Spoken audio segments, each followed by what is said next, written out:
If you've been here before, you kind of know what we're all about, but I'll explain it. It's, Startup Grind, we look to bring out a local entrepreneur. Might be a CEO, might be a founder of a startup.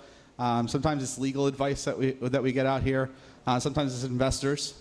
And we recruit them out for the second Tuesday of every month to come out and tell their story so we can learn from their experiences, their mistakes, their successes, and also to show you guys that this can happen in Miami. We don't have to uproot our startups and take them to the Valley or New York or somewhere. And I think a couple of years ago that was a big question, but more and more it's becoming known and accepted that for sure Miami's on the map as far as entrepreneurship and startups goes. We're getting more and more in the way of investors here and more success stories of startups that are making it out of Miami. But that's basically what we're all about. If you've been here before, we had less chairs, we had bottled water, and we had music. But we're trying to give you the full Spirit Airlines experience, so we're putting more chairs in here, no bottled water, and no entertainment.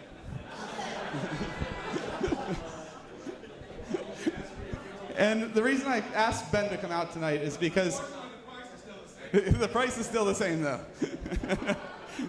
So we couldn't drop the price for you. And that's why I invited Ben out here, because number one, he can take a joke. Number two, he's unapologetic because he's on a mission. They're building a certain type of company, and he's totally open about that. They're not trying to pretend that they're something that they're not. And I think as startups, that's important for us too. You got to figure out what are you going to be, who are you going to be that for, and keep your focus. Somebody might say, ooh, shiny revenue over here, come on, come take it. But if that's not where you're headed, you need to be able to ignore that most of the time and keep focus. And that's something that Spirit Airlines has done a very good job at. So that's where I saw the correlation. And also in 2005, when Ben joined Spirit Airlines, it kind of was a startup. They completely pivoted. And we're going to talk about that tonight and what it takes to pivot something that has so much in place already. I want to say thank you to some of our sponsors, Google for Entrepreneurs. They're a sponsor of Startup Grind Global. We have 175 Startup Grind chapters globally, and Miami was number 68. We've been doing this for just over a year. The Knight Foundation, they gave us our seed capital to get started. They gave us a grant early on and helped get this going, so I didn't have to bankroll it. That was very nice and helped me sleep at night. I didn't even know if anybody would show up for the first time, but we did. We'd had 70 people the first time, so that was a relief. And also Moving Picture. Moving Picture is here tonight. Dave Wells, he's going to come up and say a few words. And Moving Picture does our video production, and Dave is actually the person who introduced me to Ben. So Dave, you want to come up and say a few words? Thanks, Jason. So I'll be brief. Moving Picture produces original video content for companies like Harley-Davidson, PricewaterhouseCoopers, White Castle. So we can take your unique story and blend that with your business goals to drive sales. Okay, if you've been to Startup Grind before, you know how we welcome out our speakers. This is, we call it a rock star welcome. It's a standing ovation, hoots and hollers, the whole 9 yards. I want you to pretend like your favorite band who died 15 years ago just came back to life, okay? So without any further ado, let's welcome Ben Baldanza from Spirit Airlines. Thank you.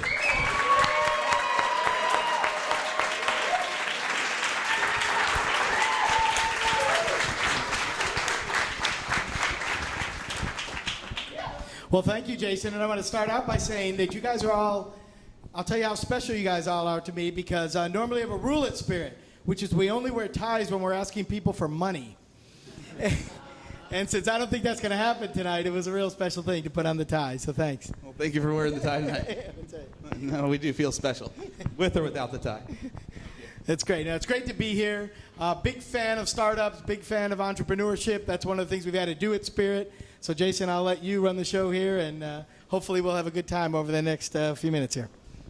So before we do any of these events, I always like to get together with the speaker for coffee, breakfast, lunch, something, and kind of hear their story. So from that, I can distill down what I think you all might be interested in and write up some interview questions. So we'll go right into those interview questions. Like I said, it should be about 45 minutes, and then we'll roll into a Q&A. So if you could just hold your questions for the end and raise your hand in the Q&A session and wait for the mic, and we'll go ahead and hear your question. Ben, you started college on a path that maybe none of us would have guessed. You were going to school to become a music major.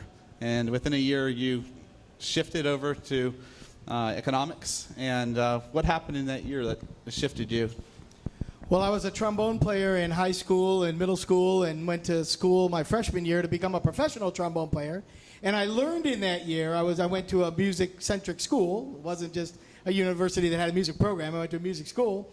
And I learned in that year that as much as I loved music and as much as I loved playing the trombone, that I loved a lot of other things too. And I realized that if I wanted to be the best, if I wanted to make a living at being a trombone player, I had to be probably one of the 10 or 20 best in the world. And if I wanted to make a living being a businessman, I just had to be pretty good. And so I decided the odds were better on that side, so I could keep trombone as a hobby, but needed to do something real with my life, and that's when I switched over to started studying economics and business. Gotcha. And then after that, you went for your master's at Princeton, right? That's right. And at Princeton, I got a master's degree specifically in transportation economics.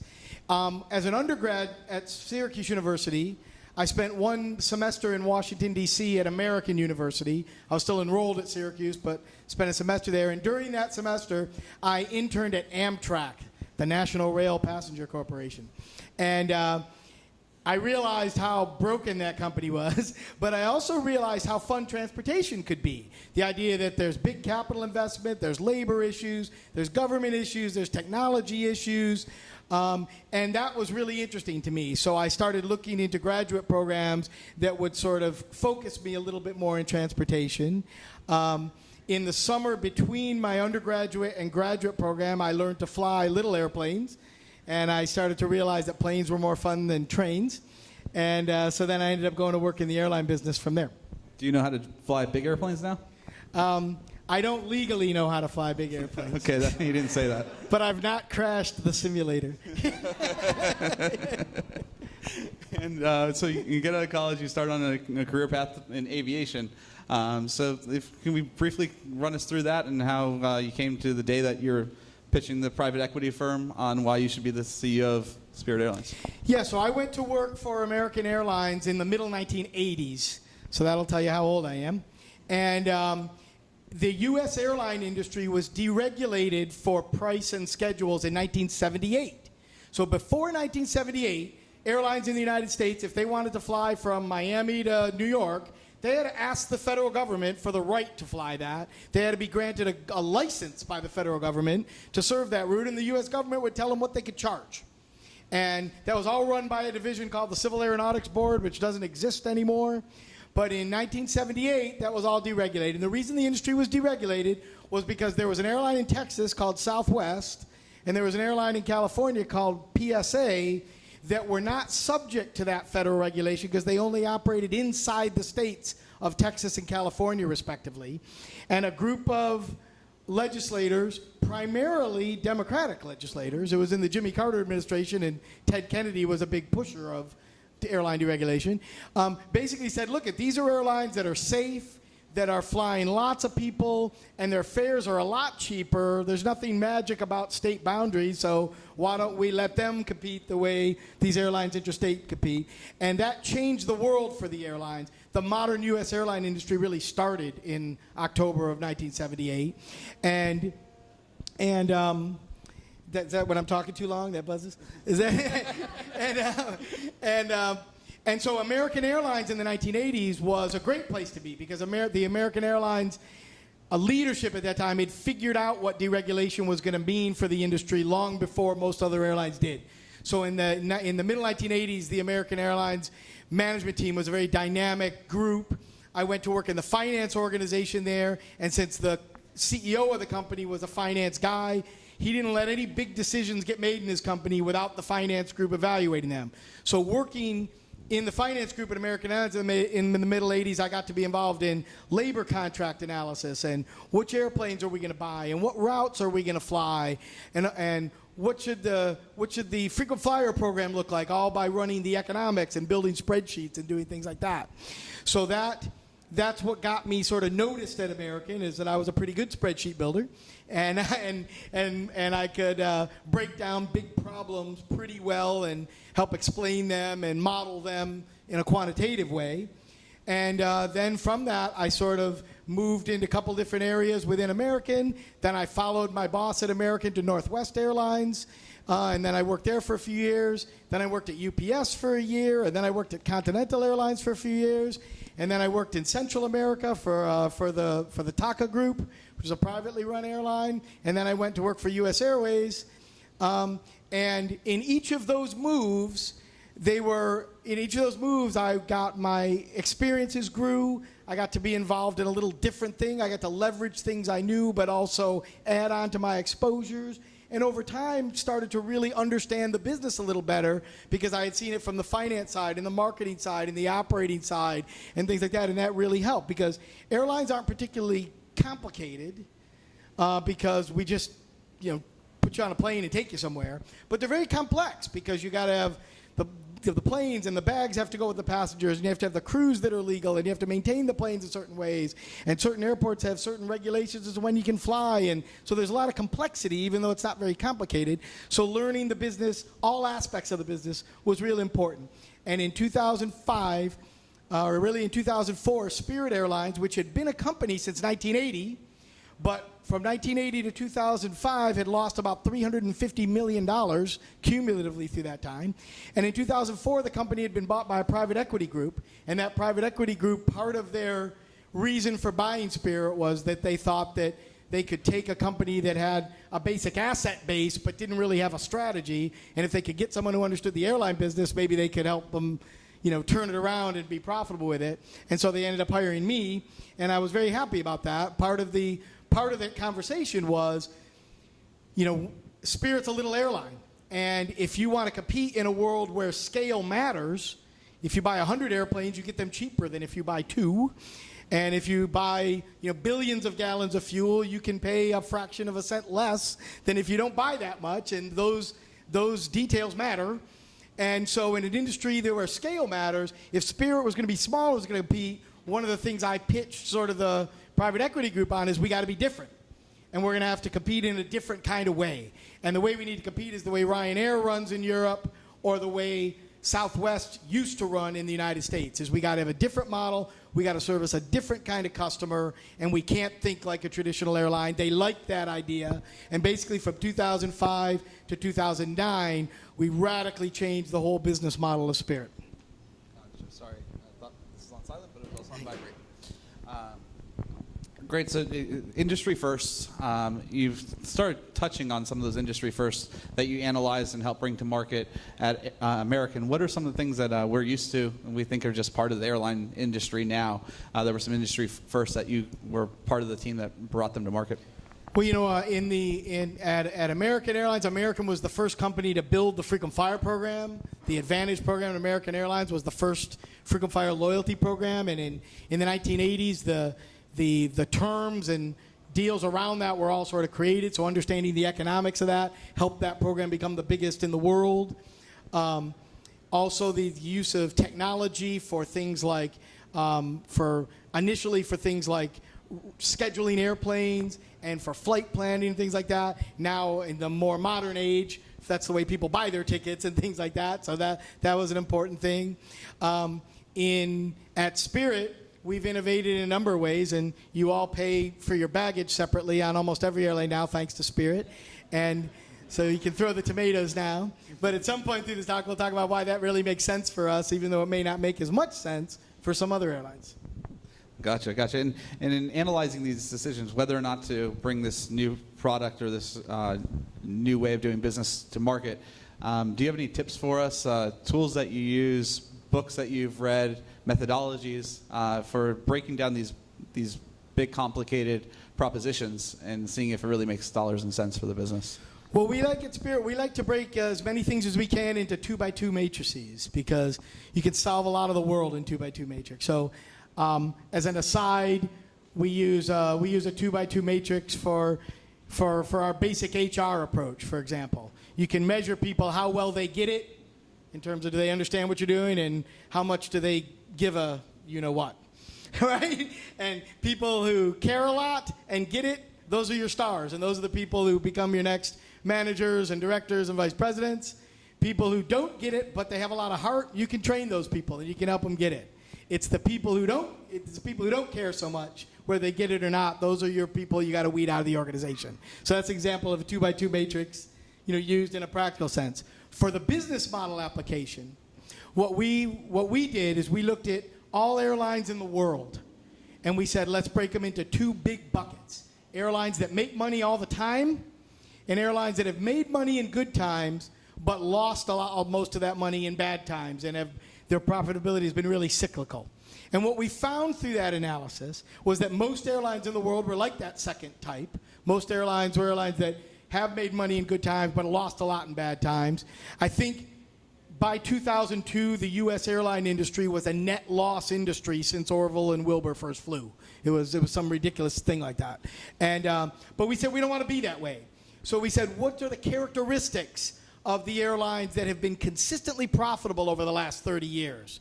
That have been profitable when fuel prices are high or low, or when the economy is strong or weak, or things. And what we found is that though the airlines that fit that category, even though there weren't that many of them, really fell into two categories. There are super, super high product airlines, so Singapore Airlines, Emirates, and airlines like that have a very, very high-end product, charge a very high price for their product, but don't get rattled if somebody puts a low fare in their market. They have a clientele that is willing to pay for the product they offer and for the services they offer, and they're better than anything you can fly domestically in the United States. And then at the other end, you had Southwest in the 1980s and 90s. You had Ryanair in Europe, which for the last 20 years has been the fastest growing, most profitable airline in Europe. You had an airline in Asia that's still growing fast called AirAsia.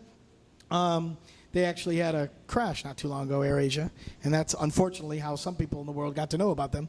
But what was interesting about that group is they didn't have a traditional airline product necessarily. They didn't necessarily offer customers the same thing that the other airlines did, but their fares were a lot lower. So they tended to be a little more price focused. And we said that we're going to be better than Southwest or Ryan, and we're going to be even lower price. And we're going to find a way to serve customers who pay for tickets themselves. And that was the eureka moment, that was the epiphany moment of Spirit, when we made the decision that we were going to compete for customers on the basis of price, not on the basis of having a more comfortable product, or having a more complete network, or having a better frequent flyer program, or having the most leg room, or having the best snacks, or anything.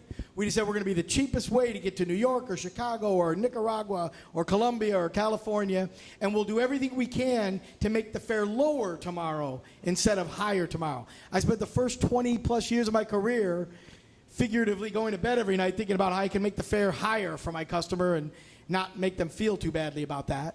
For the last 10 years at Spirit, it's been much, much nicer to go to sleep every night thinking, how do I make the fare lower tomorrow? And so once we made that decision, and that put a lot of clarity around the business model to things that we were willing to do that other airlines would not be willing to do, and those differences have proven to be very, very successful to Spirit.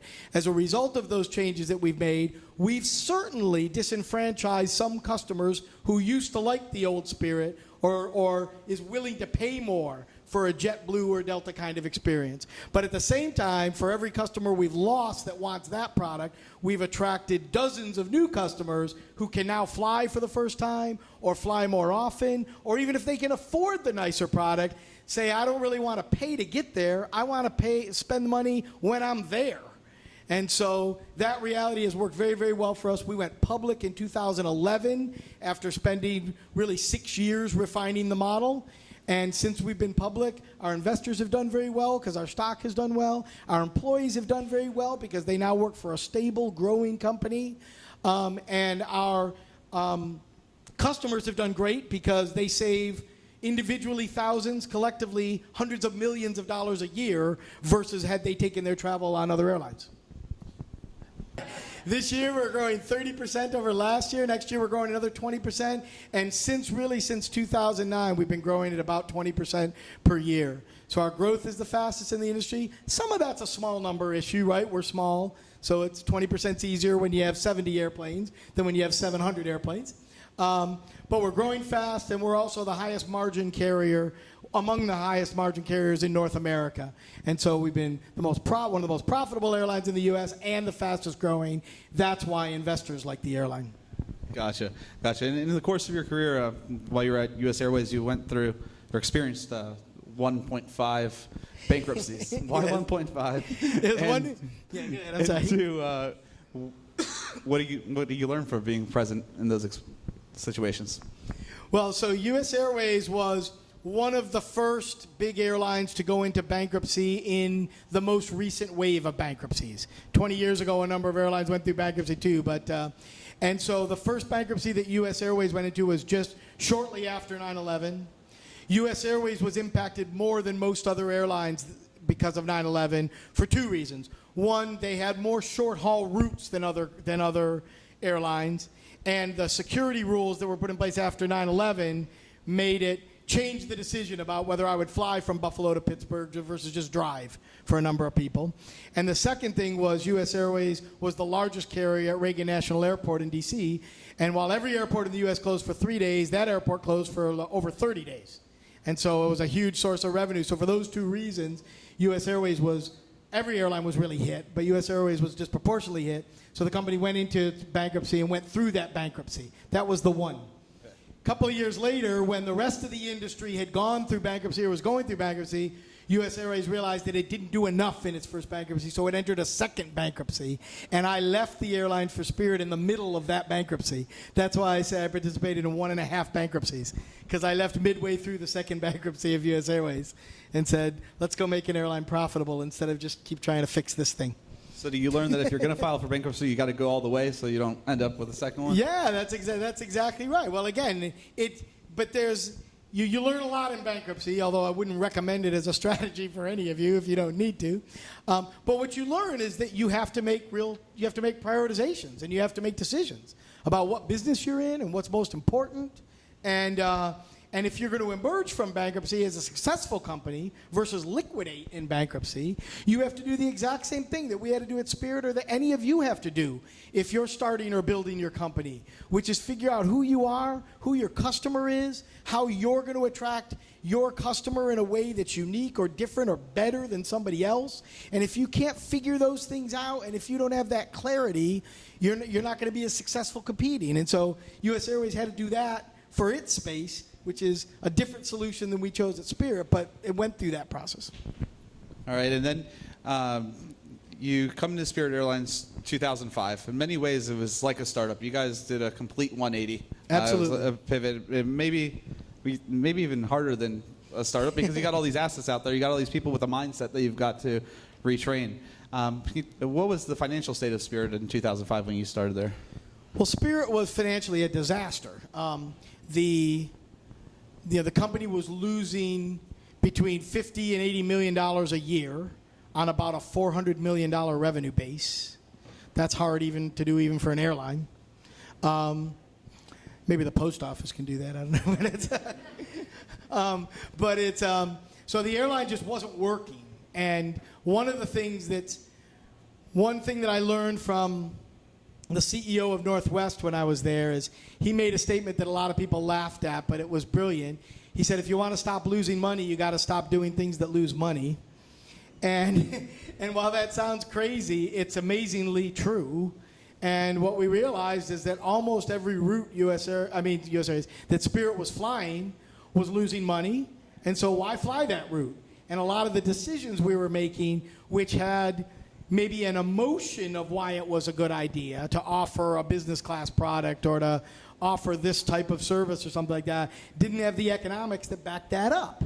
And so what we had to do is we said we can't keep doing what we're doing because being a low-fare airline with lots of services doesn't really work because those services are expensive. So the first thing we started doing was changing where the airline flew. And if you go back to 2004, 2005, and you lived in South Florida, if you wanted a cheap flight to New York or Chicago, you could drive up to Lauderdale and get that. But if you wanted to go anywhere in the Caribbean or South America, you pretty much had to go to Miami International. And Spirit had been based in the international terminal in Fort Lauderdale, not because it had international flight aspirations, but because it was the cheapest space in the airport. Spirit was an airport that I like to say was low cost by default, not low cost by design. And so we realized, hey, there's the market for travelers in to and from the Caribbean and Central and South America was growing in Broward and even Palm Beach County. Fort Lauderdale is actually more central to a big base of those travelers than Miami. And so why make all that traffic go to Miami? So we started, canceling flights that Spirit was losing money on and putting them into the Caribbean, and all of that was working really well. Then with a second private equity firm that invested in the company in 2006, we sort of sharpened our saw a little further and said, now if we really want to be the lowest fare airline we can be, we've got to adopt an even better benchmark. It's not just good enough to be lower cost than American or JetBlue. You got to be the lowest cost you can possibly be. And that's when we took the deep dive in the pool, and that's when we started unbundling the pricing, and that's when we put more seats in the airplanes, and that's when we did a lot of the things that many of our customers understand is what it takes to get the cheap fare, but others get frustrated because it's not the same as other airlines. Was it that you had some breathing room after that, or how did the moment of clarity come up that, okay, let's unbundle this? Well, the moment of clarity came from when we made that decision that we were going to compete for customers on the basis of price. And that was a big, big decision. Because when you make that decision, if you're willing to stick with that decision, then all of a sudden other decisions that would be very hard for a traditional airline to adopt or maybe difficult to adopt all of a sudden become real easy. The Airbus A320, which is the principal plane we fly, can hold 180 seats. Why in the world would you only put 150 seats on that plane if your goal is to have the lowest price?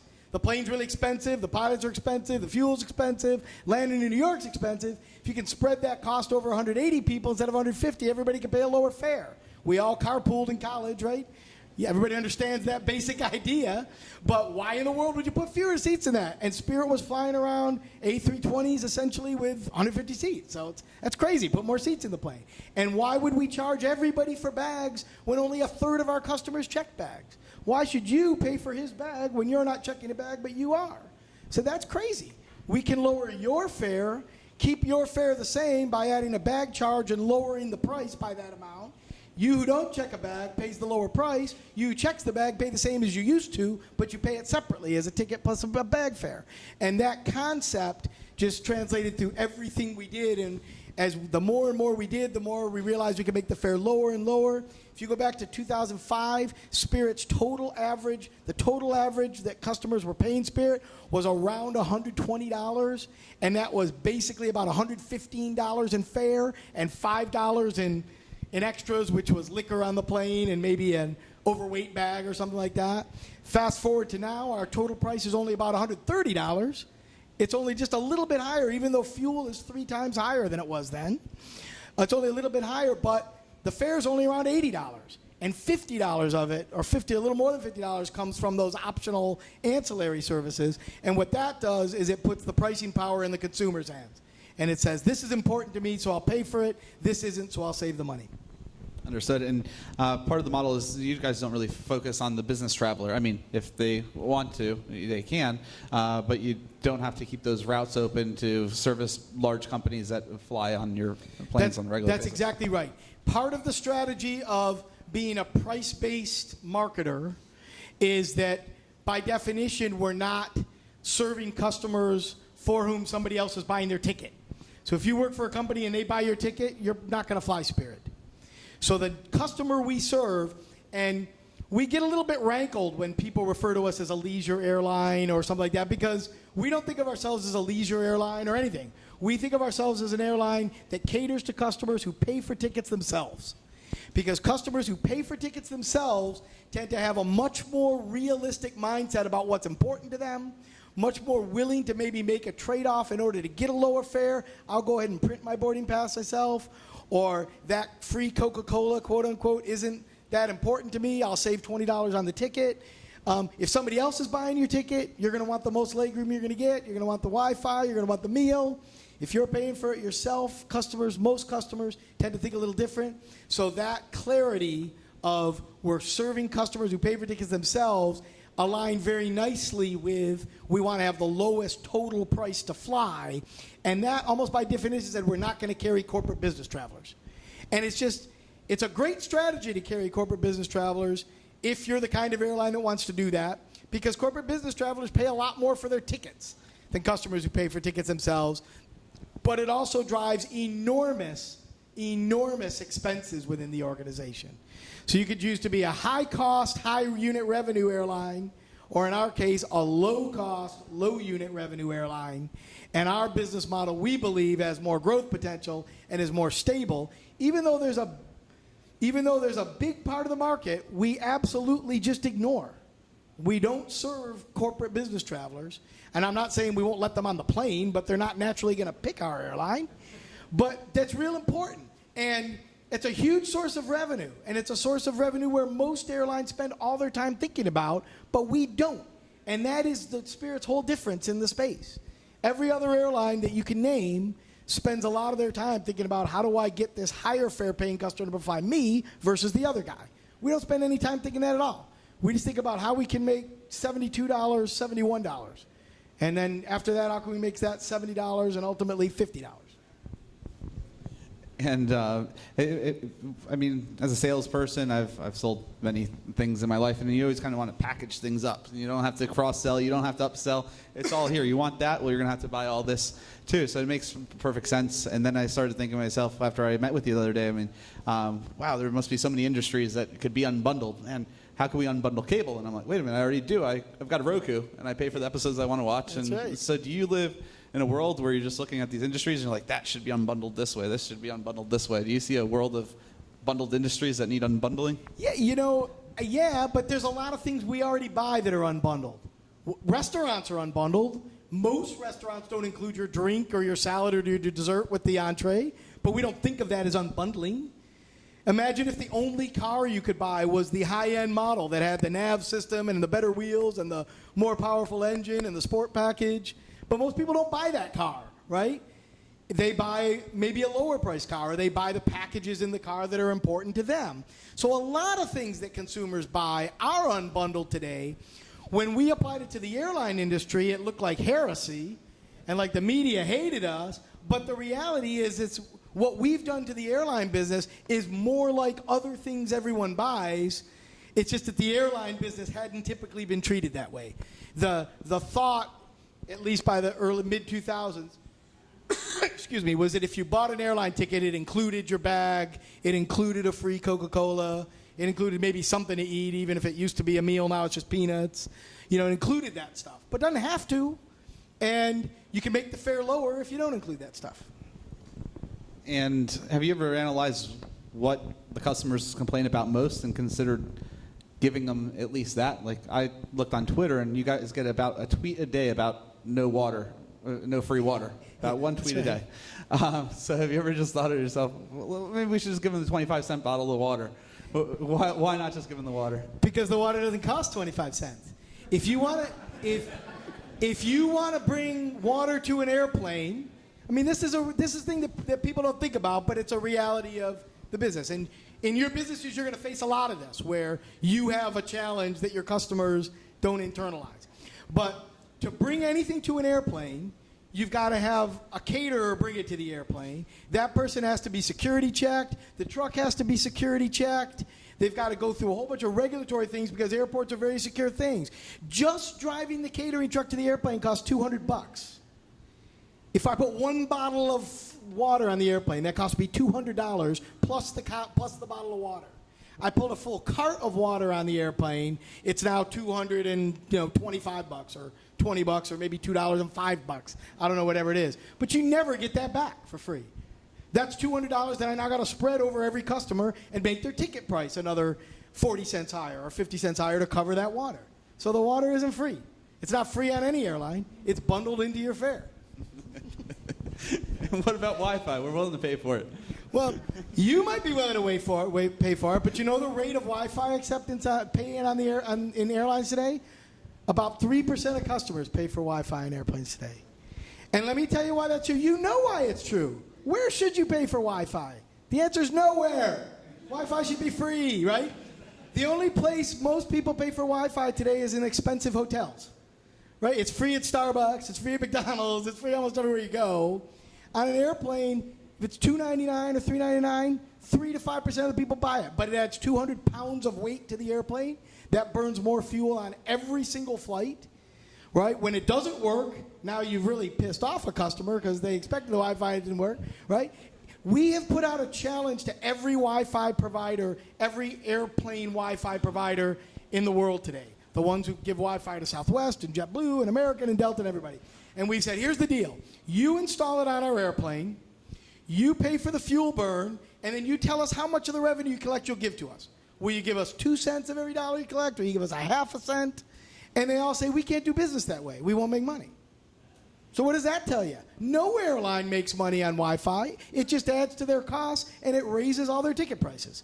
Now, someday I believe we will have Wi-Fi, because I believe that there's, at some point, that industry is going to evolve where some company, probably a Comcast or a Verizon or a content kind of company, is going to say, I want to sell content to your people, so I'll pay for the pipe, and I'll sell your people content. At some point, I think that would happen. And if we could offer Wi-Fi where it's a pure profit center, we get a share of the revenue but don't spend any money, we'll put Wi-Fi on the planes. But right now, there's no one who will do that with us.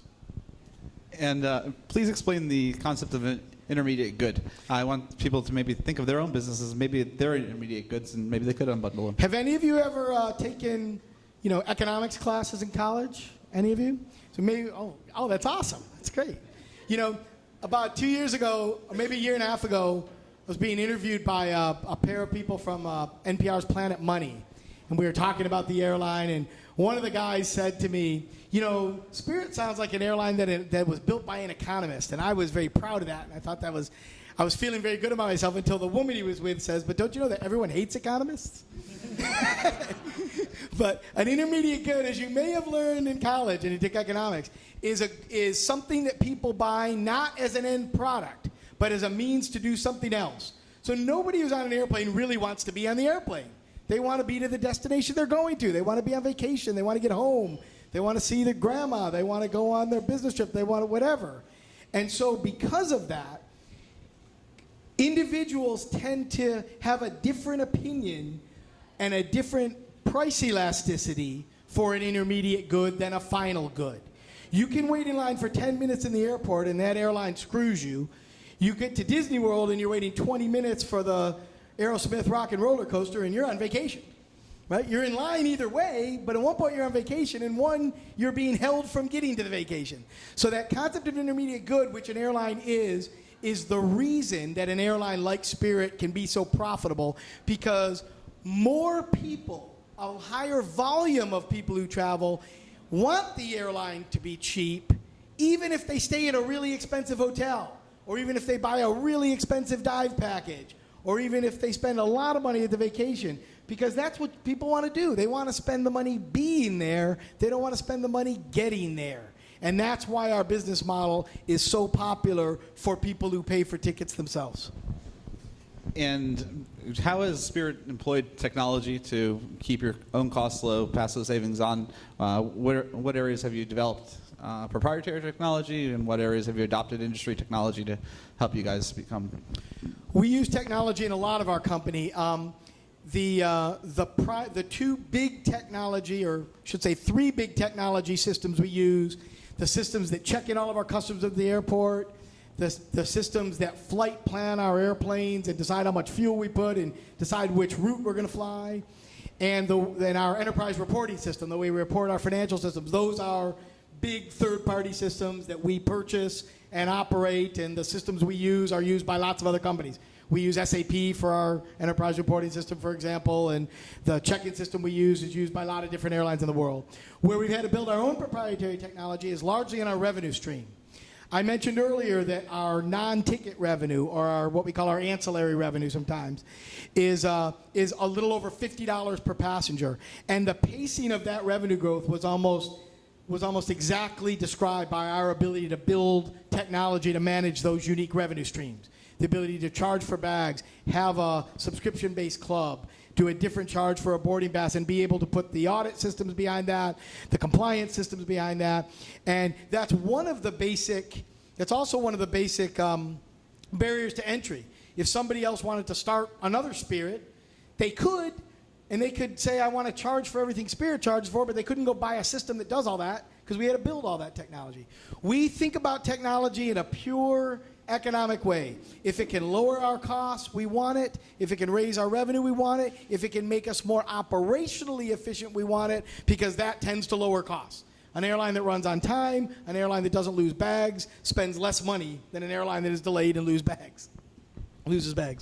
And talking about where your dollars are best spent, where are your dollars best spent when it comes to marketing? When it comes to marketing, our dollars are best spent in two ways. Blasting our prices wherever we can, because low prices sell themselves, and people know what a good low price is. There's another economic concept that many of you maybe have heard of called the reference price. And you all have reference prices in your head, whether you know it or not. But if you went into a burger store that you'd never been in before, and if the burger were 2 cents, you'd think something was wrong. And if the burger were $74, you'd think something was wrong, because you have a reference price for hamburgers. And it may be, between $1.50 and $10 or something like that, right? But you have an idea of what a hamburger should cost. And people have an idea what their airline trip should cost them. And if you try to charge a lot higher than the reference price, you have a real struggle. If you can sell lower than the reference price, you can get stimulation and excitement on that. So we spend our marketing dollars to blast our prices everywhere we can, and we spend our marketing dollars to build direct-to-consumer databases. We have over 7 million active emails today, and when we promote a fare or when we promote a new route, we talk to 7 million customers. That's more distribution than the Miami Herald plus the Sun Sentinel plus every TV station in South Florida times 10. Right? So the reality is we don't do any radio ads, we don't do TV ads, we don't do newspaper ads, and that bothers a lot of the media around here. Every year, the Dolphins call me up and say, why don't you buy a suite? You can send your best customers here. Sorry, you got it called the wrong airline, right? But what we do is we build our customer database, and we promote our fares everywhere we go. Gotcha. And what is $39 like just under is the reference price $40? Is that? It depends on where you're going. I mean, what's a good price to New York? Is $600 a good price to New York? No. Would you think something's wrong if it were $4? But most people, the reality is a 2-digit fare to New York makes New York to Florida an unlimited size market. If you're under $100 to New York, you can fill any plane any time of day to New York City. That's not true everywhere. Can't do that to Asheville or to Jacksonville, but to places like New York and Chicago, you can.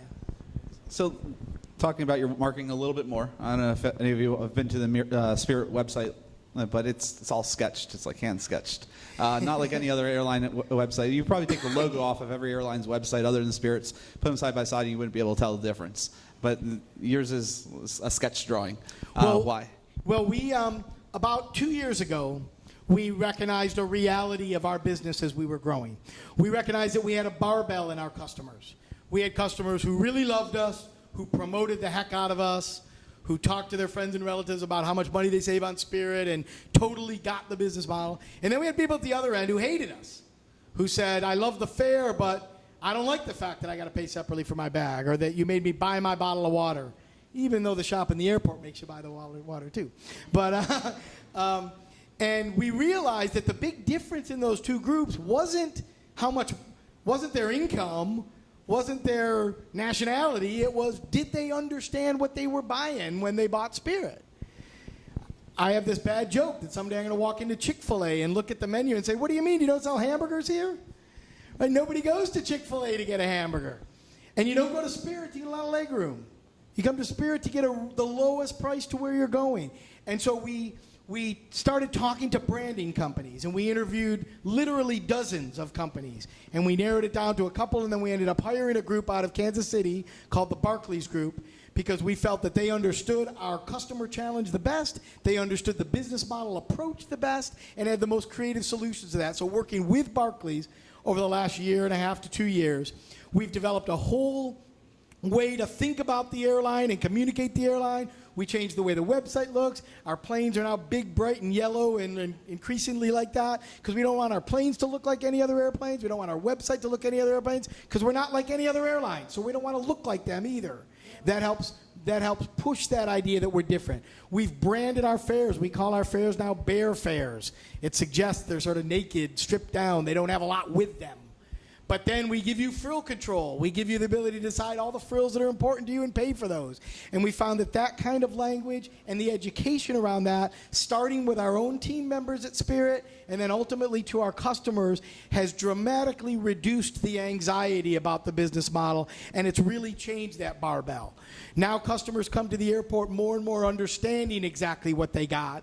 They're not in Chick-fil-A looking for a hamburger anymore. They know that this fare means I print my own boarding pass, and I don't take a lot of bags, or it's going to cost me a lot of money. And more of our customers know that now, and Barclays has been incredibly helpful to us to help message properly and think about how we put that consumer education in everything we do.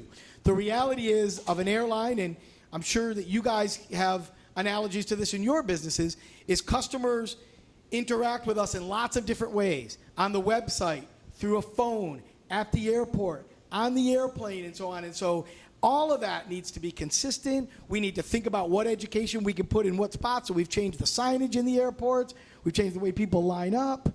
We've changed a lot of things to try to push that messaging of, you're really smart because you bought Spirit because you're going to save a lot of money, but here's a way you can save even more. Don't pack a lot of bags. Check in yourself. Bring your own food. Download your movie on iTunes on your iPad before you get on, because we're not going to give you anything to do. Right? And we want people to know all that. And the reality is most people are fine with that. And the people who have never flown Spirit before and then fly us for the first time, the overwhelming feedback we get is, it was pretty good and it was pretty normal. Like, they may have this expectation that there's going to be chickens on the plane, or it's going to be this, terrible kind of thing. But in reality, it's really not that different than what you'd see in a coach product of any other airline. It's just that you pay less for it. We had this idea, by the way, and for a Miami crowd, this is kind of funny, but we had this idea a couple of years ago that we never implemented. We had this idea at one point that the only real difference between Spirit and American Airlines was that they gave you a free Coke. So we thought about this idea of setting up stands in downtown Miami where we would try to sell cans of Coke for $100. Because we'd say, we heard there's a big market for that here in Miami. Could have been an interesting YouTube campaign. Yeah, that's right. But we never did that one. Speaking of campaigns, you guys recently did the Mile High Club $69 fares. Yes. So is it? It wasn't Mile High Club? Okay, just $69 fares. Sorry, I put my own context around that. Is it always the goal to be edgy, maybe offend a few, but make a bunch more chuckle? Well, it's part of our cost strategy. Most airlines spend somewhere between 2% and 4% of their revenues on marketing. If you watch the NFL, you see Southwest all the time on there. That's a $100+ million thing they're paying, and everyone who pays for Southwest pays their portion of those ads. And at Spirit, we've decided if we're going to be a low fare company and we have to have low cost, we need a low cost distribution strategy too. And we have found that when we pair a really low price with an advertisement that's a little edgy, hopefully funny, hopefully not offensive, but maybe sort of walks up to the line but doesn't cross the line, that type of ad works best because the media talk about it, people get it and email it to their friends, and it just works really, really well. So that viral sort of marketing approach is a strategy. It's not a bunch of frat boys at Spirit coming up with, scandalous kind of ads. It's how do we get the cash register to ring without spending a lot of money? And the way you do that is you make fun of Rod Blagojevich when he gets arrested for selling Barack Obama's Senate seat. Or you make fun of Secret Service agents who go to Cartagena and hire prostitutes. That was the more bang for your buck sale, by the way. All right? Yeah, and we just had an Ariana Grande sale. Lick high fares with Grande savings. And so we look at sort of what the country's talking about, and if it's not overly controversial, like we weren't going to do a Jared Subway ad, right? That's kind of off limits, right? but you know, if people are talking about it and we can make hopefully kind of a funny ad around it and put a rockin' fare with it, the cash register rings great, and that's good marketing. You know, one of the former heads of marketing for Coca-Cola used to say that marketing is the art of selling more things to more people more often at higher prices. And marketing that tries to do anything other than that is kind of wasted money. So you follow 3 of 4 of those. Well, if you'll pay $60, we don't want to charge you $50 either. Gotcha. Right? Gotcha. It's not, we want to be economic players, same sense, but because of our business approach and because of the things we're willing to do, we can just offer demonstrably lower prices, and that tends to work very, very well. And to quantify your edginess and what that means. So you guys fly 2% of the routes in the U.S., or you're 2% of the U.S. 2% of the passengers. About 2% of the passengers in the U.S. Room to grow in Europe. Airlines like yours fly 20% of the passengers. That's right. But with 2% of the passengers, you guys get about 7% of the voice in the media. Yeah, and it may be even higher than that. Because we define one end of the spectrum, we are the definition of the commodity low price end in the U.S.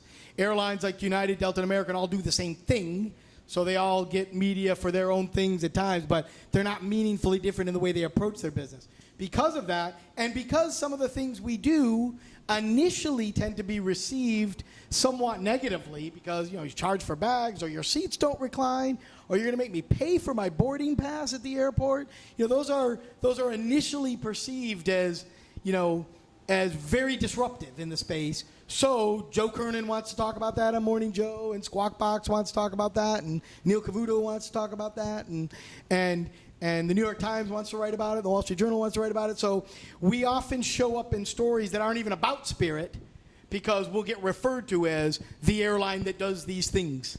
But that's really good. I mean, I'll give you a personal story here. About a couple of weeks ago, my wife and son and I were up in northwest Montana just on vacation. And we were ziplining at this zipline space place up there at Whitefish, in Whitefish, Montana. And the 3 of us, my wife and son and I, were with a group of sort of 20, 25-year-olds who all worked together and were taking the day off and going ziplining. And we got talking to each other and such, and my son mentioned that I work for Spirit Airlines. And one of the guys said, "You work for Spirit? That's awesome." He said, I've flown you guys 3 times. And they're like, "No, we don't fly anywhere near northwest Montana. Anywhere near." I said, "Really? What have you done?" He goes, "Well, we just drive 9 hours to Portland, and then we fly to Houston, and we go to Costa Rica." And I'm like, that is so cool. It's like, so people know us even when we don't fly near there, because we're known for low fares, and people know that we're the airline that does things different. And airports want us to fly there because we drive a lot of volume. If your team could achieve one thing tomorrow, what would you ask the genie for? What I'd ask the genie for, if you could achieve one thing, is that for everyone, and by everyone I mean our customers, our team members, our investors, and the media, everyone truly understood the Spirit business model. The issues that we deal with today, whether it's from investors who aren't sure whether they should continue to hold the stock or not, or whether it's customers who are frustrated about a policy we have, or a competitor who is worried we're stealing their traffic, when in fact we're not stealing any of their traffic. A lot of our business issues come from the fact that some part of the world has a perception of what Spirit is that doesn't really comport with the reality of Spirit. So if I could snap my fingers and have all of those constituencies really understand who we were, I think we'd have a easier time over the next, through our growth phase here. Great. Well, we're going to go ahead and open it up for Q&A. We start off with the front 2 rows first, please. If you have a question, just go ahead and raise your hand. Now, how did they get in those first 2 rows, by the way? They paid more. Nice. It's the big chair.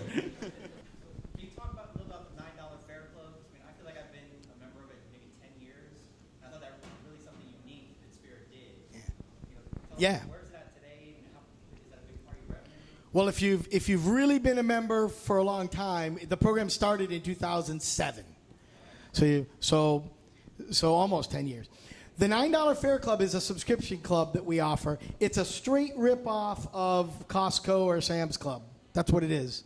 Or BJ's Wholesale. That's what it is. What we found is that when we started offering really low fares, meaning single-digit fares, that's why it's called the $9 Fare Club. It's the club that lets you buy $9 fares.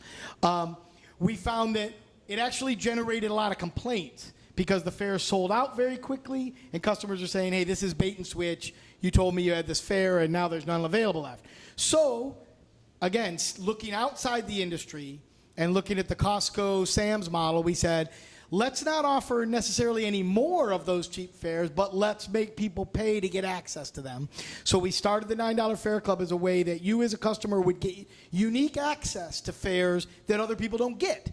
And that's still working today, and that grows today, and we've a little bit like Amazon Prime. I don't know if any of you are Amazon Prime members, but a little bit like Amazon Prime, we've thought about ways to continue to add value to that club. So now if you're a $9 Fare Club member, you get discounts on all the bags you check. You get other advantages other than just being able to buy the low fare. But if you go to the Spirit website today, you'll see the price for club members and the price for not club members. And the price for club members is lower. And you don't have to join the club, but you don't get that fare if you don't join the club. So it's a really good program for us. It works very, very well.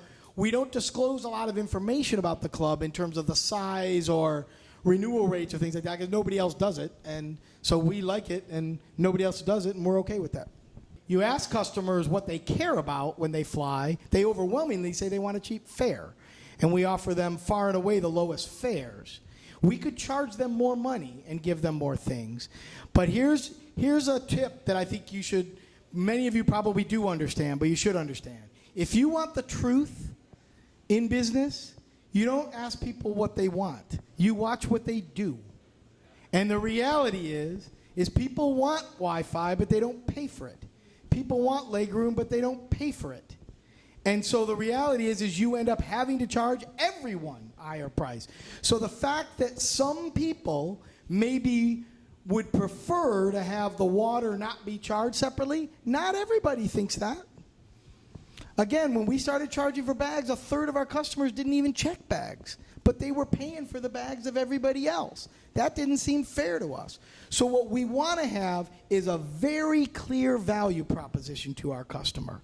You get to where you're going for the lowest total price, the plane will be clean, it'll be on time, and we'll be friendly. That is our customer proposition. That's it. It's not that you're going to get a free bottle of water. It's not that the seat's going to be more comfortable than the other guy. It's not that you're going to get free food. You're going to get there less expensively. You'll be clean, safe, and we won't yell at you, right? We'll be friendly to you. We'll smile, right? But I think that 4-point customer proposition is a huge winner in an intermediate good space.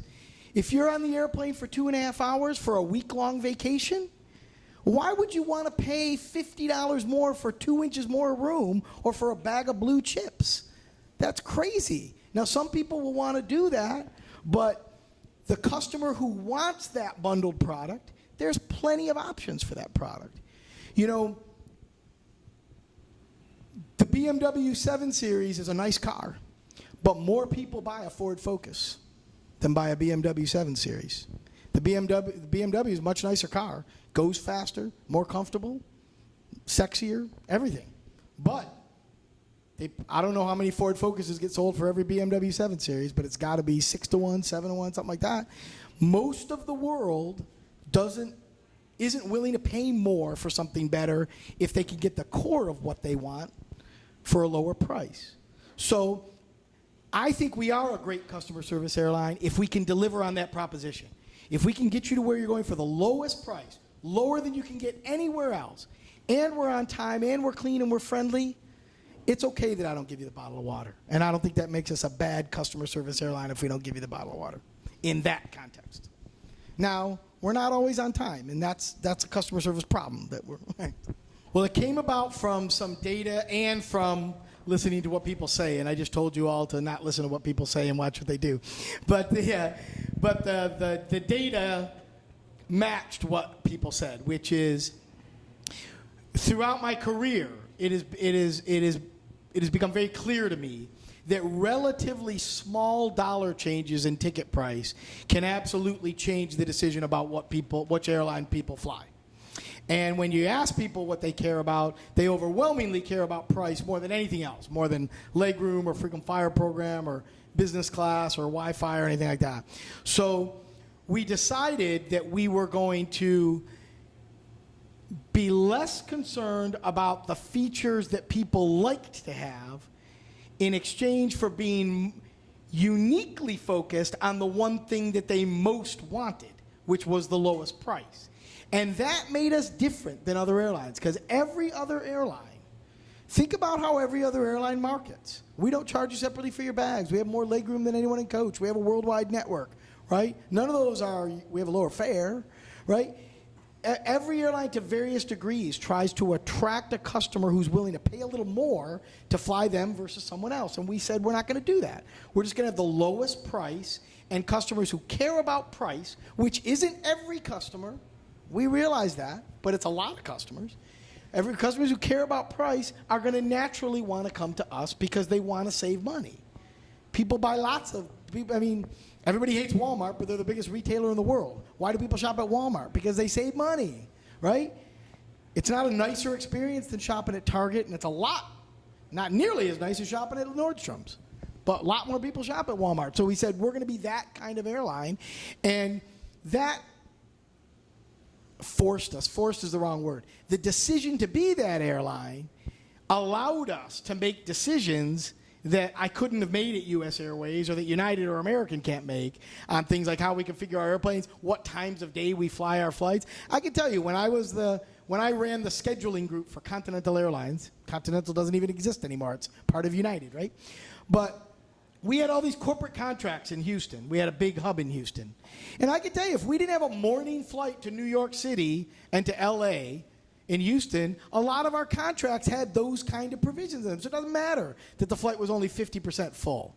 And it doesn't matter if that individual 5 hours of that airplane didn't make money. It was tied to all this corporate revenue. And so we flew 12 times a day to New York, and collectively the whole market made sense. So if the 6 a.m. loses money, but the 10 a.m. makes, subsidizes it, that's okay. At Spirit, we never have to make decisions like that. We never have to think, I need this time channel. We never have to think, I need this separate check-in because this person paid more. We don't have to have technology that says, I charge you for your bag, but I don't charge you because you're a certain frequent flyer type that shouldn't pay for your bag. That requires technology that can identify those. That requires technology that lets me not print the boarding pass unless you've paid for it, but not require a payment for you. That adds another half a day to training for every gate agent, because you got to tell them to recognize you versus you and how to do the system to do that. So it's amazing how invasive that process of trying to attract a higher price paying customer is. It affects every part of the airline, and we don't do that at Spirit. And not doing that has rankled people who like that treatment but also want the low fare. The angst that we get from customers is when they buy Spirit because they love the fare but then don't get a Delta experience. Delta has recently been promoting a new product on their planes that they call Basic Economy. And it's brilliant. Delta is a very good airline, and I think they're the best at what they do. They're the best airline at serving business kind of customers. And what the Basic Economy fare at Delta does is, if you buy that price, you don't get the full Delta experience. You don't get all the frequent flyer miles. You can't upgrade into the business class cabin. You board the plane last. You sit in middle seats, right? They're saying you're not going to get the full thing. But what they're doing is they're making it very clear. If you pay more, you should get more. If you pay less, you should expect less. And at Spirit, that's what we are. We charge less, and our customers do accept less, and they understand less. But that doesn't mean less in terms of safety. That doesn't mean less in terms of friendliness. That doesn't mean less in terms of reliability or cleanliness. It means less in terms of stuff that we don't make everybody else subsidize.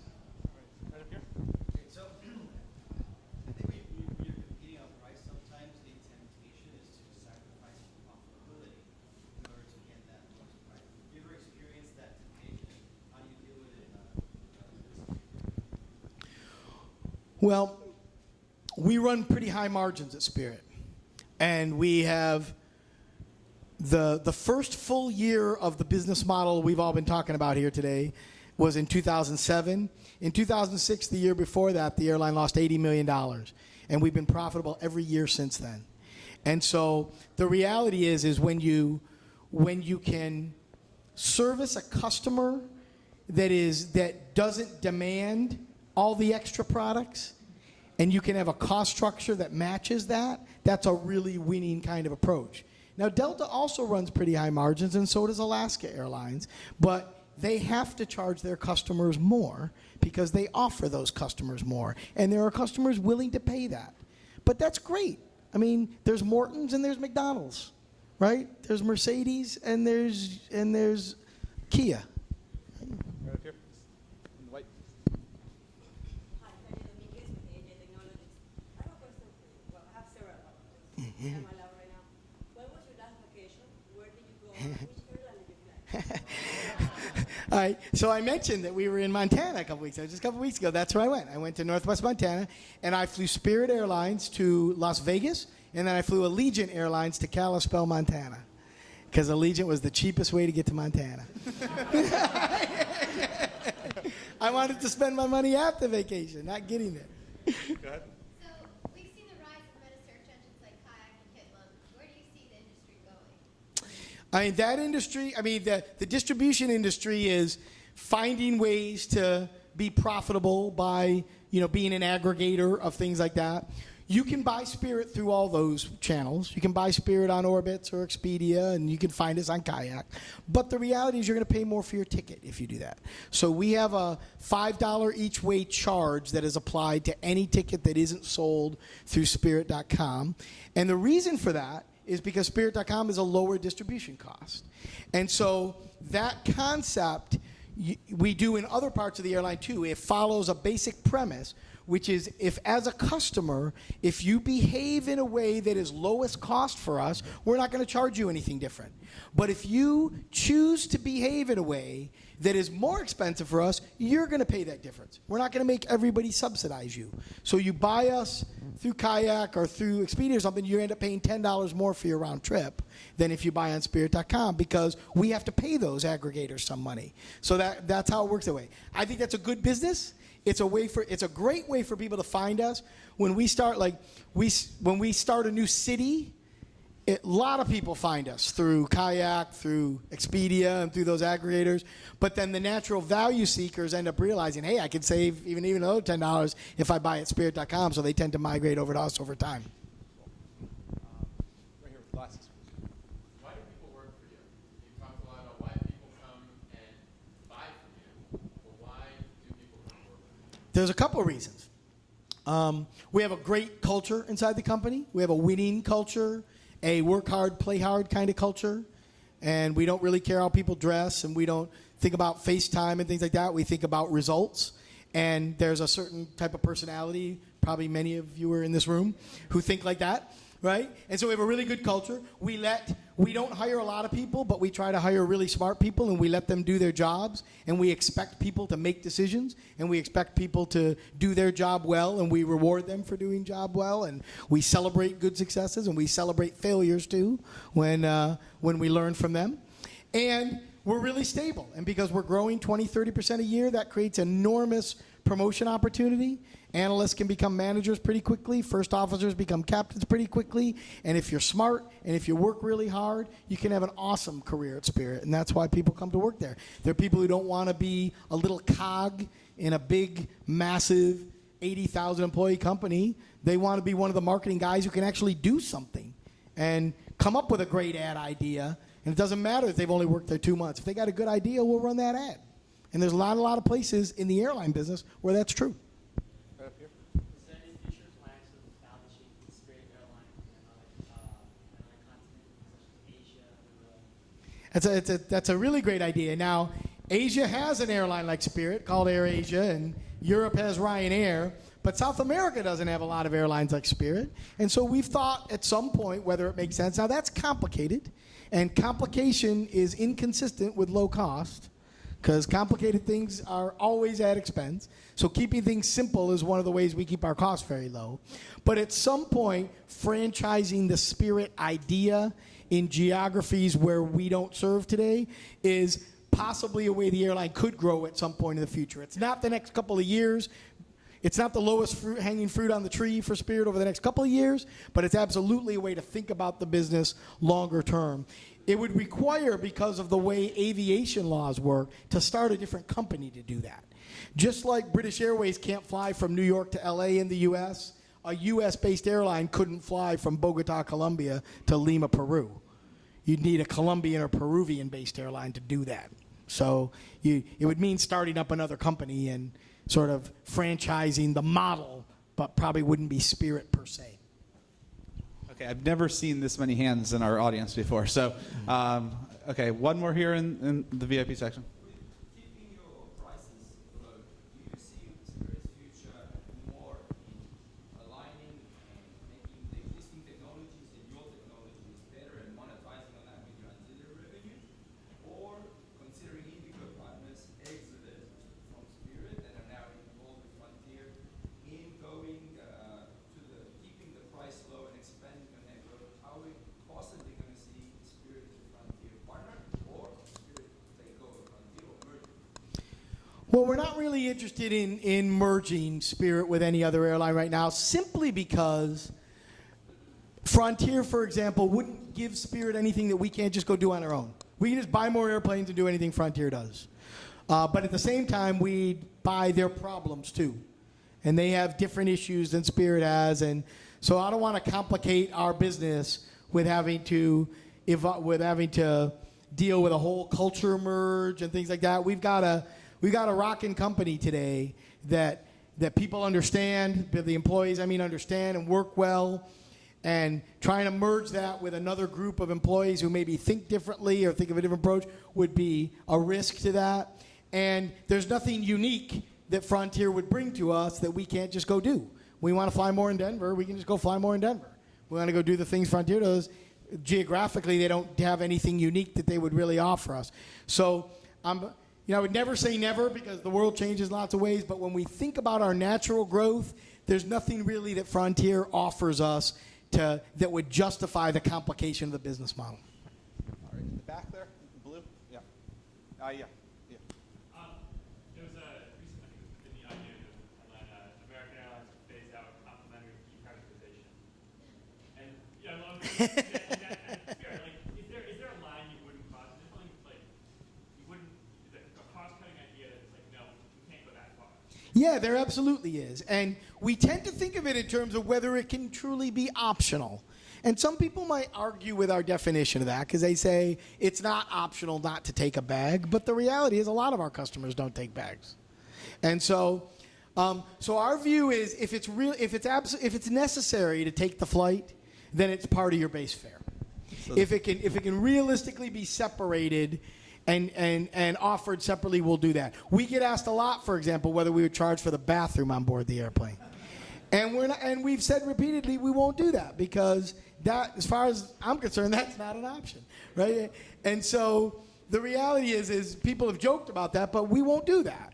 And so we think about, if you need to do it, if the TSA, the Transportation Security Administration, puts an additional fee to make sure you're safe when you board the airplane, we're going to include that as part of the base fare, because you can't not use the TSA when you get in an airplane.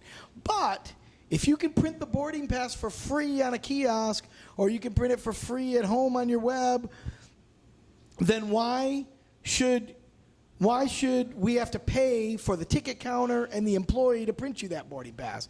You should pay for that if that's the way you choose to get your boarding pass. That's the concept we use throughout. But there absolutely are things. We at one point had an idea that we never seriously considered, is that we would charge for expedited complaint resolution. So you complain to us and we'll respond in 7 days, but you pay us something, we'll respond in 24 hours. But we decided that wasn't a good idea. Back there. Yeah. Hi, Stuart Soccer. Why do you think another airline can't compete with you? Why can't you get another airline coming and say, well, let's give the example, Alexa,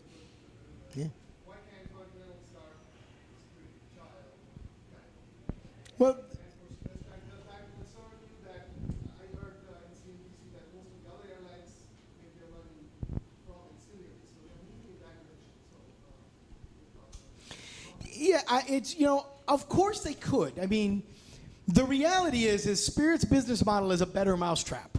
We have more growth potential. We make more money on a margin basis than other airlines. So if you're starting a new airline or you're running an airline and struggling with your business, you'd be foolish not to at least think about how do I make it more like Spirit. But the reality is we just don't see anybody else doing it. And it's very hard. When you've built a company to compete in a certain way, I mean, it's just really, really hard to do that. I mean, would Morton's be successful if they tried to sell $3.99 value meals? That's not the business they're in. And while we both may fly airplanes, the business we're in is not Delta's business or American's business. It's different. And we serve our customers, they serve theirs, and maybe there's some little overlap here and there, but for the most part, there's not.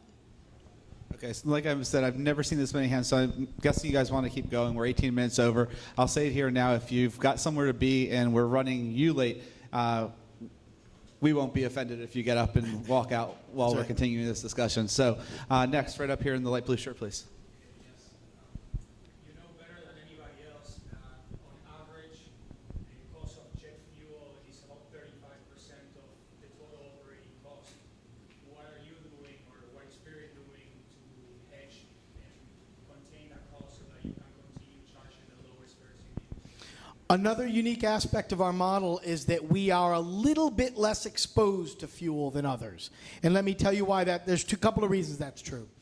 Fuel is our largest expense, and in fact, it's a larger percentage expense for us than others, simply because our non-fuel costs are lower than other airlines. So as a percentage of the total, it's actually a higher percentage of the cost. But there's two advantages that we have. Number one is we have a very modern, young fleet of airplanes, and so we're a very efficient user of fuel. We're not balancing some new planes and some old planes, and that makes us our need for fuel is a little bit less than most airlines on a per airplane basis because we have a very efficient fleet. The second thing is because we put so many damn seats on the airplane, the cost of fuel per seat is lower than any other airline. So when fuel prices go up, our fares don't have to go up that much. JetBlue may have to raise their fares $5, Delta $8. We don't have to raise them $2 if the price goes up a certain amount because we're spreading that cost over more people. So because of those two facts, we're not as exposed. So we do some hedging, but when we hedge, we tend to hedge very close in, maybe the next 90 days, because our real exposure is if any of you buy a ticket today on Spirit, essentially today's fuel price is baked into that ticket. If the price rises in 30 days before you take the trip, we eat that difference. So when we think about our fuel exposure, we think of it in that 90-day period, and we do some commodity transaction within that period to try to protect that risk. Back there? Yeah. Yes. In terms of like margin, and I think that's one of the like I guess one of the reasons I'm here. Can you give us an example of how I guess your successful strategies to get to that margin? Was it luck? Was it strategy? What did you do to Well, I won't say that we weren't lucky at some things because you need good luck every once in a while. But the reality is we built Spirit back in 2005, 2006 based on a premise of a more successful model, and a model that historically had proven in other airlines and in other geographies to provide a better return to investors and a better growth story. So the predicates of the model were sort of proven in the industry before Spirit. So we adopted this model in part to become a high margin, high growth carrier. What's made that happen is a relentless focus on costs and keeping our costs very low, being innovative and aggressive about our willingness to lower that price by unbundling more, or be willing to fly from Fort Lauderdale to Plattsburgh, New York in the middle of the night. Right, our plane leaves at 10:30 at night out of Lauderdale, goes to Plattsburgh, gets there at 1:30 in the morning or 1:05, leaves at like around 2 a.m. and gets back here at 5 o'clock. And you think, who the heck's on that plane? I'll tell you who's on that plane. Frugal Canadians who drive 40 miles south from Montreal and don't want to pay $300 on Air Canada, so they pay $99 on Spirit, and it works great. So the willingness to do those kind of things has driven that high margin. I will tell you, if you go to spirit.com, our website, and then click on the investor tab, and then click the presentation tab within that, you can see presentations we've given to investors. And for those of you who are interested in the economics of Spirit, you might find those charts interesting. And one of the charts in that shows our margin by time of day we fly, whether it's daylight flying or overnight flying, and whether the markets are new or whether they're mature, meaning we've flown them over a year or less than a year. And what you find is that Spirit, we have margin strength in all of those categories, and the margin of the late night flying is hugely accretive for us. And if you think about it, you already got the plane. The plane's one of the most expensive things there. If you can crud that factory another couple hours, the additional margin that we make on hours 11 through 13, what I mean by that is that most airlines fly between 9 and 11 hours a day with their airplanes. We fly about 13 hours a day, and that difference drives a big piece of our margin, as does the fact that our cost structure better meshes with the revenues we collect than other airlines. The reality is some of the tickets American, Delta, JetBlue, and Southwest sell cover their cost of capital. Sometimes they're just selling it for whatever they can to fill empty seats. Every ticket that we sell on Spirit covers our cost of capital. And that's a strength of the business model. Let's go right up here. Every major business is trying to go through a digital transformation of their own businesses. Where would you rank it? Where would you say the Spirit is in that transformation curve? I would say that we're pretty good. We're pretty good to where we want to be, but we have some moves to go. A majority of our customers buy direct from us on our website. That's a big win, and that puts us in a better space than most airlines.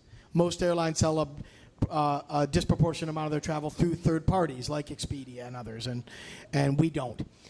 We don't yet have a big mobile presence, yet all of our customers do.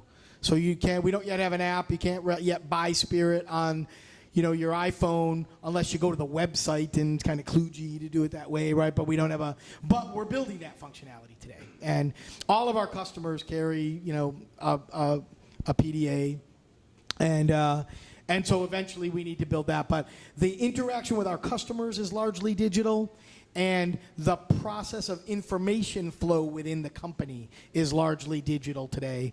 So for the most part, I think we're largely where we want to be, with the exception of needing to fully implement our mobile strategy. Yes. Hi, my name's Sid. I have a question regarding how you're going to increase the customer conversion rate in the future, and have you ever considered to target international tourists? Because some of them, they come here, they not necessarily have a lot of money, except the rich people from China. But so when people come here with limited money, if you target them, their language, their culture, it may also increase conversion rate. And then when they come back to visit, they remember you. That's a really good strategy, and that does make sense. We're really quite popular in the near term international markets, meaning Caribbean, Central, Northern Tier, South America. We fly there today. I'll tell you, the kind of complaints that Spirit gets about its business model, which overall are reducing thanks to the efforts we're doing, but we don't give nearly that. We don't have nearly that approach in the international flying, because the reality is U.S. consumers expect a lot. International customers haven't had as many options. And like before we started flying to Haiti, we fly from Fort Lauderdale to Haiti. Before we started flying to Port-au-Prince, if you wanted to fly to Haiti, American Airlines was the only carrier that flew from South Florida to Haiti, and they charged $700 round trip. The average Haitian earnings per year was about $700. It costs you your annual wage to fly to Florida. We started flying for $89, and you think we got one complaint about not enough legroom? Not one, right? We don't get those complaints from Haitians. But you talk to any Haitian living in Broward or Dade County, and they all know who we are. And they all know that they can get home, or they can send their kids to see their grandparents now when they couldn't before we started flying there. So the international market's really important. About 20% of our revenues come from international itineraries now. And so if we can get them here on Spirit, we think we can get them flying within the U.S. as well. But it's a really good strategy you're talking about. Yes.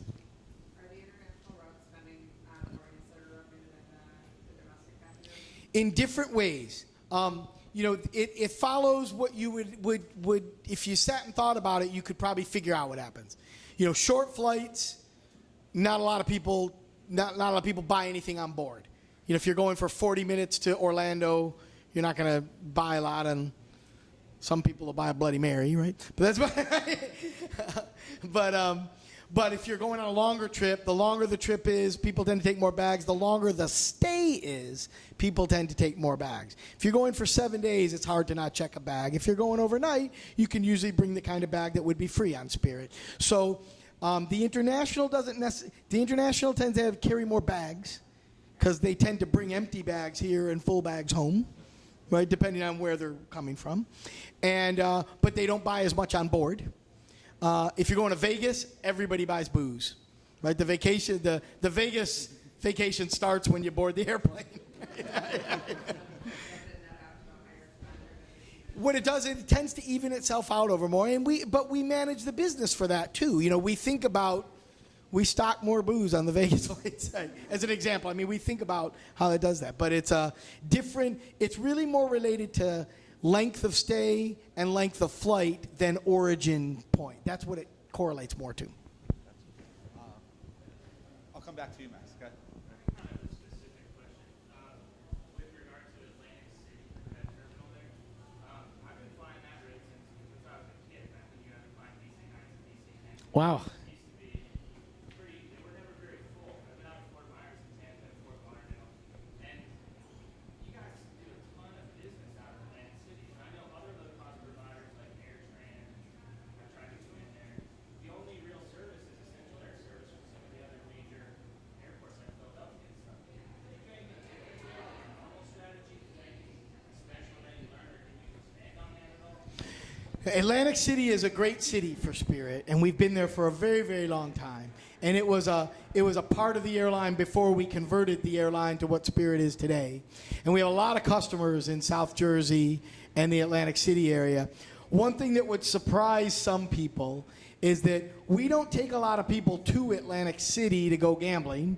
The Atlantic City gambling market is really a drive market. Atlantic City is really an origin market for us, meaning more people come from Atlantic City to where we fly from Atlantic City than the other way around. We carry people from Atlantic City to Fort Myers and back, not Fort Myers to Atlantic City and back, on average. And we've got a long presence there. We've got a good, stable history of service there. We have really low fares there. It's funny. Every 6 months or so, there's always some report in the USA Today that has the highest and lowest cost airports in the United States based on mileage, and Atlantic City is always at the low end. It's always like the lowest per mileage is, the highest is always like Cincinnati, and the lowest is like Atlantic City or something like that. And and that's great. So I think we've just got a really good history there of providing stable, low fare, reliable service, and it's been hard. Delta flew there, pulled out. AirTran flew there, pulled out. United flew there, pulled out. And I think they've had a hard time competing with us. The unfortunate thing about Atlantic City is it's not that scalable, right? It's not. It'll never be as big as South Florida or Chicago or Dallas or Houston or places where just tens of millions of more people live. It kind of is what it is. We've tried a lot of things out of Atlantic City. Some have worked really well. Some haven't. We flew Atlantic City San Juan for a while. Once fuel got above $50 a barrel, that didn't work anymore. We tried Atlantic City Vegas for a while, and that worked a little while. But again, longer haul flights like that are a little more problematic, in part because there's a lot more options when you fly longer haul, and our business model becomes a little challenged if you're going to fly 4 or 5 hours. That difference in leg room and food and things like that can matter on a 5-hour flight, even though it might not matter so much on a 2-hour flight.